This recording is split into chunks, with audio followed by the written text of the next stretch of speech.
3:47. People. People will physically hurt me. Rejection can and usually does provoke the fear of men. Rejection attacks your soul. In response, we will be hurt. But we hope to hear the wisdom of Jesus and not be mastered by it. A different threat is when you have faced harm from other people, both body and soul. How could you not fear other people when they have put you in danger? Let me explain. It is not sinful for your adrenaline to be flowing when you face some kind of physical threat. But fear of man is fear run amok. It may start with a very natural fear associated with being vulnerable and threatened. But when this alarm is not regulated by faith, it becomes a fear that is consumed with itself and for a time forgets God. It becomes a fear that, when activated, may rule our lives. In such a state, we look to other people as a source of life and death. Being afraid is not wrong. As creatures living in a sinful world, we should be afraid of times. The problem is when our fear forgets God. The fear of man is a certain threat to the souls of those who have been hurt or abused. Left unattended, perpetrators grow into idolatrous proportions, their power only increasing. 48. Remember, our goal in these chapters is to identify where the fear of man lurks in our hearts. Then we will turn to the Lord, hear more and more of His good words, and hold on to them until they are actually effective in loosening the grip that others can have on us. The power of words. Danger can come through words. Scripture never minimizes their effect. They can give life or bring death. Children have been crushed under their power. They become quiet after the first few rounds, then withdrawn, yet always vigilant. It usually takes more than one incident to ignite the flames of the fear of men. One horribly timed criticism could do it, or perhaps some gossip about you that you overheard.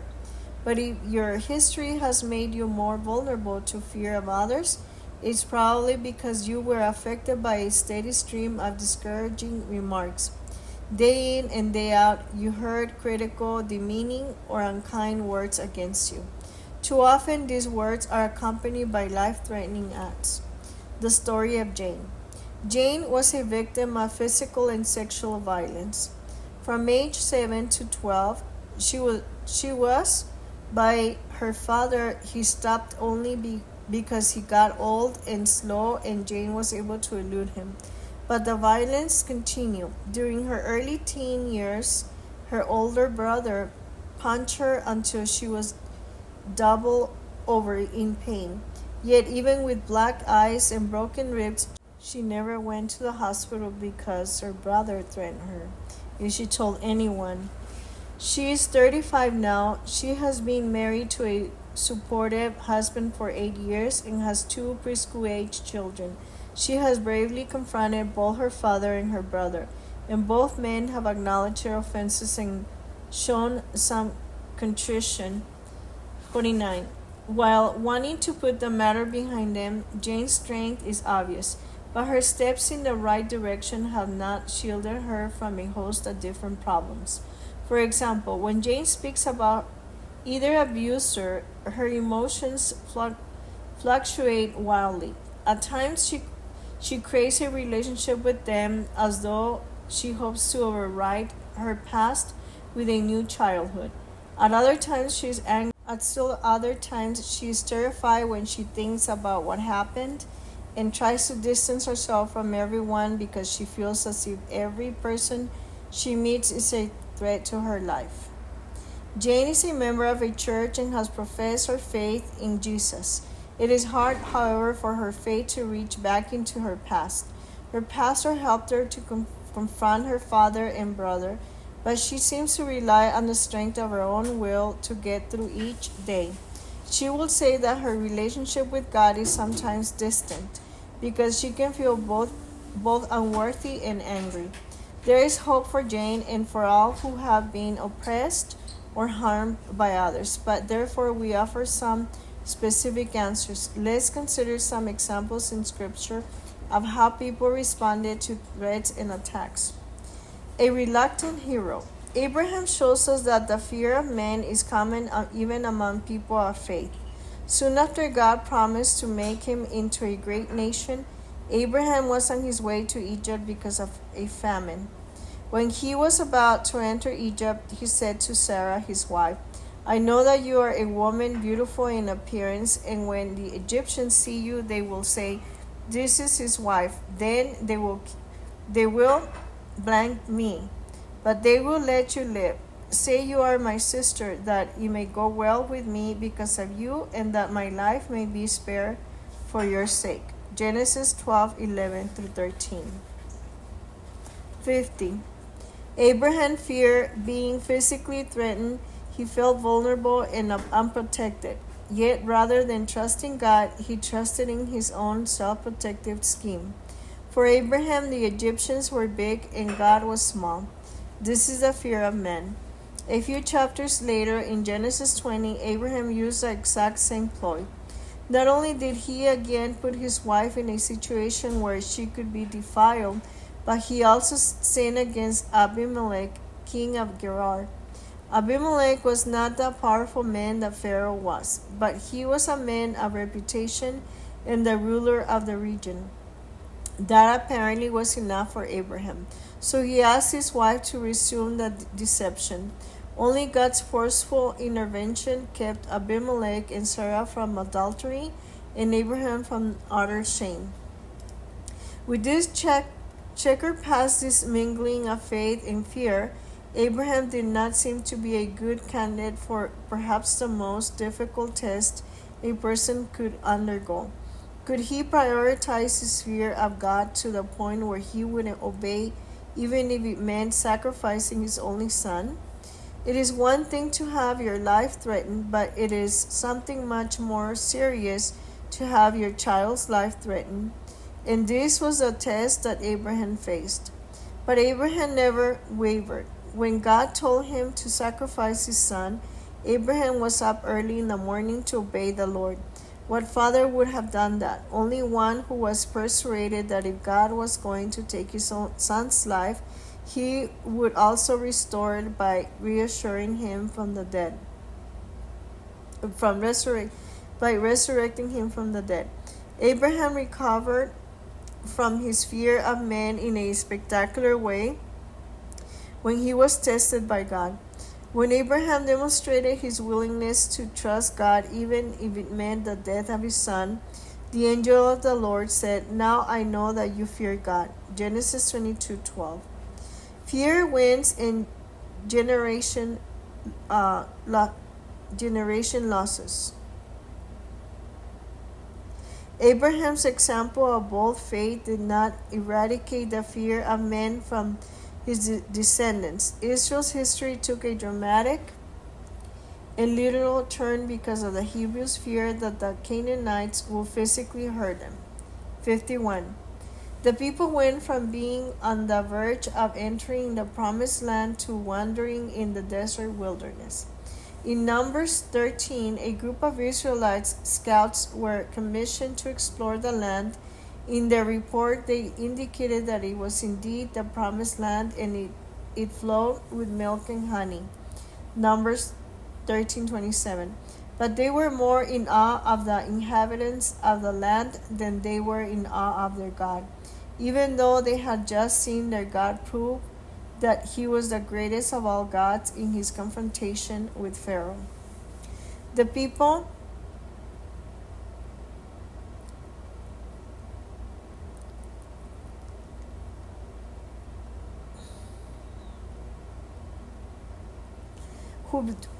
who dwell in the land are strong, and the cities are fortified and very large. We are not able to go up against the people, for they are stronger than we are. We seem to ourselves like grasshoppers, and so we seem to them. Numbers 13:28, 31, 33. The people ignored Moses' plea that they not be afraid. Numbers 14:9. Judgment for such unbelief was certain. God said, "How long will these people despise me? And how long will they not believe in me in spite of all the signs that I have done among them? I will strike them with the pestilence and disinherit them, and I will make of you a nation greater than and mightier than they." Numbers 14:11-12. Our jealous God demands that He alone be worshipped and exalted. To fear the Canaanites rather than the true God was idolatry. But because of Moses' gracious intervention on behalf of the people, God mercifully reduced their punishment. Instead of utterly annihilating Israel, God prohibited one generation from entering the promised land. They would die as desert nomads, but their children would be the fulfillment of God's promise. This indeed was amazing grace. When God's judgment was over and the unbelieving generation was gone, Moses made one final appeal to the people. It was a critical and especially solemn time right before his own death as he transferred power to Joshua. 52. Moses' warned pastoral exhortation, which became the book of Deuteronomy, undoubtedly riveted the people. In his sermon, he called the people to absolute allegiance to God, and he warned them against covenant disobedience. He especially reminded the people to avoid the past error of fearing people more than God. Hadn't he always said, "Do not fear or be dismayed"? Deuteronomy 1:21. And do not be in dread of or afraid of the enemy. 1:29. But during the wilderness wandering, the people had not listened, and the result had been catastrophic defeat. What they feared really did overtake them. So Moses continued with the warnings. Do not fear Og, the king of Bashan. 3:2. You shall not fear all the kingdoms in the land. 3:22. On the day that you stood before the Lord your God at Horeb, the Lord said to me, "Gather the people to me, that they may learn to fear me all the days that they live on the earth." 4:10. Oh, that they had such a heart as this always, to fear the Lord. 5:29, see also 6:2-13. If you say in your heart, "These nations are greater than I, how can I dispossess them?" You shall not be afraid of them. 7:17-18. Dozens of the same warnings and exhortations follow, all repeating the same theme. You are prone to fearing people who seem to be a threat to you. Instead, fear God and God alone.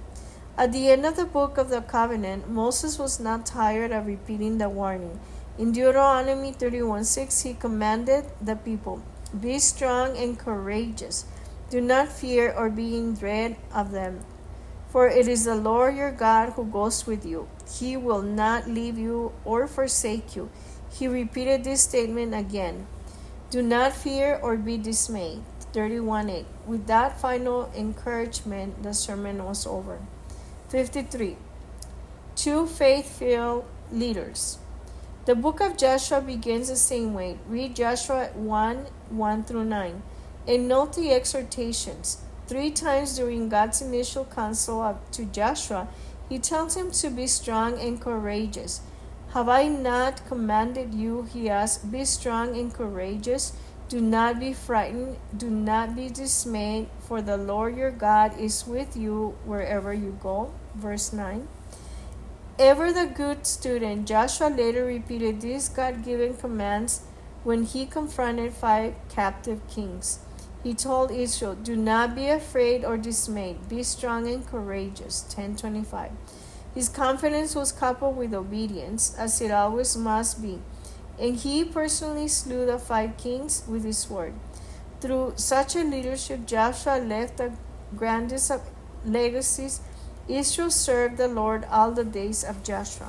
24:31. David was certainly alert to the fear of men and its dangers. The Psalms often revolve around one question: whom will I fear, God or people? David's answered, the Lord will reign forever. Psalm 146:10. Mortal men die and their plans die with them. Psalm 146:4. God was David's shield. Psalm 3:3, 5:12, 7:10. His refuge and stronghold. Psalm 5:11, 9:9. His strength. Psalm 118:14. And his rock, fortress, and deliverer. Psalm 18:2. When he was afraid, he remembered that people could have great power in comparison to himself, but they had no power in comparison to his God. I hope this is clear. We should be afraid when we are physically threatened. It is not sinful for your adrenaline to be flowing when you are being fired on. But fear of men is fear run amok. It may start with a very natural fear associated with being vulnerable and threatened. At times, however, this alarm is not regulated by faith. The problem is when fear forgets God.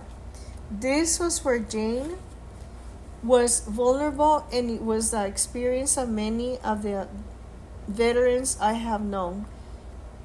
54. But it does not have to be their experience. The psalmist frequently mentioned fear of one's enemies. For example, David spoke about the hot pursuit of his attackers and his fear when he was seized by the Philistines in Gath. Whenever he slept, he did not know whether or not he would wake. David was afraid, but he did not fear people over God. He said, when I am afraid, I put my trust in you. In God, whose word I praise. In God I trust. I shall not be afraid. What can flesh do to me? Psalm 56, 3-4. God was David's rock and fortress. David's psalms, therefore, are not illustrations of the fear of men. In this fear, he consistently turned to his king. When I am afraid, I put my trust in you. That's the difference. He knew that he stood at the crossroads between faith in God and fear of people, and he knew where to turn. Be alert. David warns us. Normal fears become idolatrous when you try to manage them on your own. Then he invites you to go further with him. Let him lead you even if it seems miles ahead. He speaks of confidence in God, and he remembers that when you have the Lord, you have everything you need. The Lord is a stronghold of my life. Of whom shall I be afraid? When evildoers assail me to eat up my flesh, my adversaries and foes, it is they who stumble and fall. Though war arise against me, yet I will be confident. One thing have I asked of the Lord, that will I seek after, that I may dwell in the house of the Lord all the days of my life, to gaze upon the beauty of the Lord and to inquire in his temple. Psalm 27, 1-4. If you can read this psalm and say that it expresses the desire of your heart, then you are learning the fear of the Lord. 55. Hope for the fearful and shamed. If anyone has reason to fear people who seem more powerful, it is Jane. As we saw earlier in this chapter, she was tragically victimized. Shame and fear will chase her throughout her life, and she has to work to fight them off. Yet there is more for her. God draws Jane close and cleanses her, and he stands against her oppressors. Jane can entrust her father and brother to her Father who judges justly. 1 Peter 2:23. And she can be sure that there are many more good words for her. Again, if anyone has reason to fear people who seem more powerful, it is Jane, as we saw earlier in this chapter. If you can read this psalm and say that it expresses the desire of your heart, then you are learning the fear of the Lord. Among those good words are mankind stands as a mere breath. Psalm 39:5. Their power wanes and their evil will have no permanence. When eternity descends to earth, their deeds will burn away with everything else that is unclean.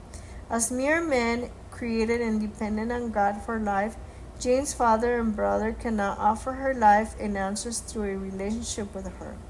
And there is more. Jane needs a relationship with the right person in order to be free of her fear and shame. Jesus was sentenced to die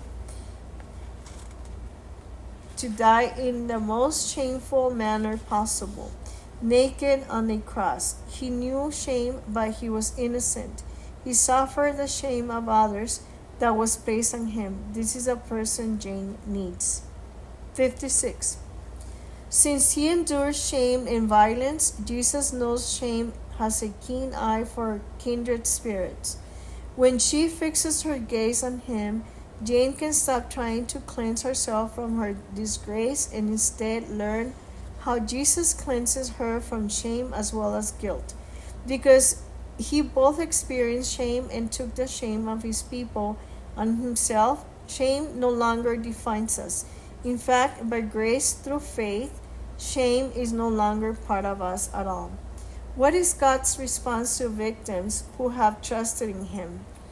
He understands their shame, grieves over the victimization of his children, and does something about it. We may not see the wheels of heaven turning, but we know by faith that God does not abandon those who have been harmed by others. See, for example, Psalm 22. God extends his compassion and his mighty rescuing arm to take away shame. Then, in an act that seems inconceivable, God goes a step further. He marries and exalts those who once were shamed. Fear not, for you will not be ashamed. Be not confounded, for you will not be disgraced. For you will forget the shame of your youth, and the reproach of your widowhood you will remember no more. For your Maker is your husband, the Lord of hosts is his name, and the Holy One of Israel is your Redeemer, the God of whose earth he is called. Isaiah 54, 4-5. Will these be words of hope and delight for Jane? When her pastor tells her these things, she acknowledges that they are true, but they don't seem to reach her. Perhaps she is angry with God, then she realizes. Perhaps she thinks that he was not active in her past, so why would he do much now? Or perhaps the thought of being married to the Most High is more terrifying than wonderful to her.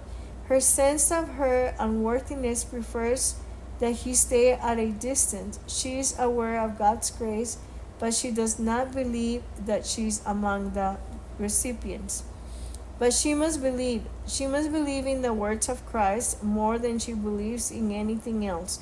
If she thinks that she is beyond grace, she should proceed carefully. Such thinking suggests that Satan's lies are closed, that she believes that something she has done or that others have done to her can partition her off from God's love. This is not true of any of God's children. What is Jane to do? What are we to do if we are like Jane? Confession is likely to be the straightest line to belief. It is the way to turn from the network of lies that so quickly surrounds past shame or past dangers. Lord, I can look for life and safety in the wrong places. I listen to voices that do not speak your true words. Lord, I feel forsaken, so I believe I am forsaken.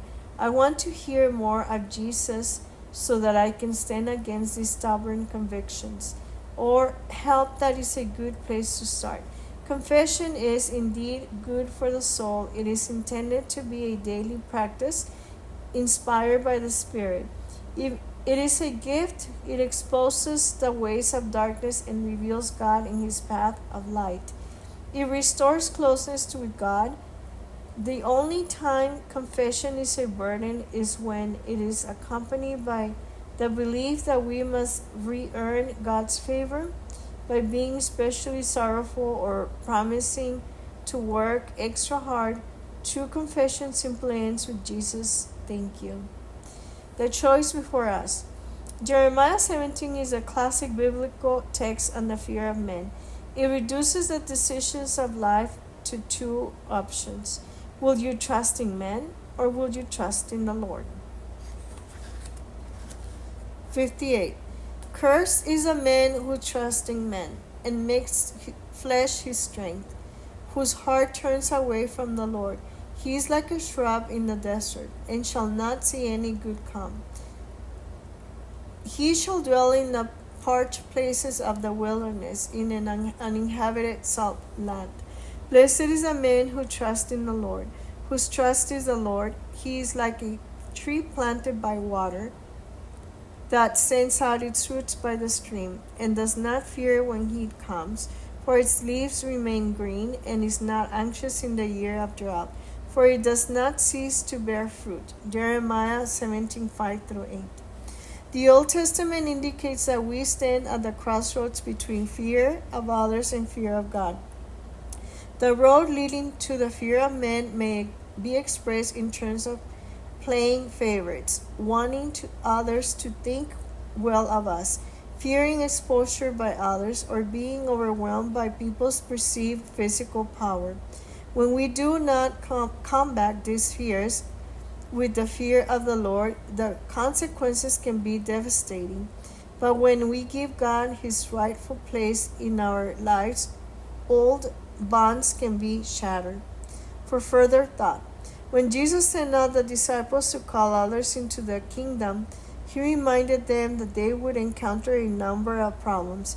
People would reject them, they would be turned over to town councils for public flogging, and their ministry would be divisive, was angering even more people. In other words, the disciples would be tempted to fear people.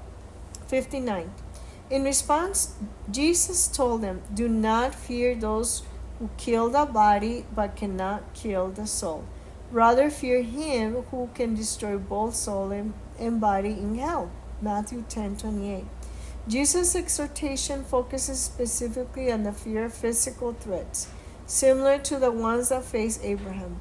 But he takes the worst scenario, being killed, and says that even the threat of should not cause the disciples to fear other people. In such a severe threat can be counted with the fear of the Lord, then threats such as rejection will not be lethal blows. Don't forget the disciples were just like us. They wanted people to like them. Therefore, friends and other people within Israel could be just as dangerous as enemies who wanted like them. Think about Jesus' exhortation. Do not fear those who the body but cannot the soul. Rather fear him who can destroy both soul and body in hell. It has a liberating force. Something about the power of God cuts through the painful introspection associated with fear of others.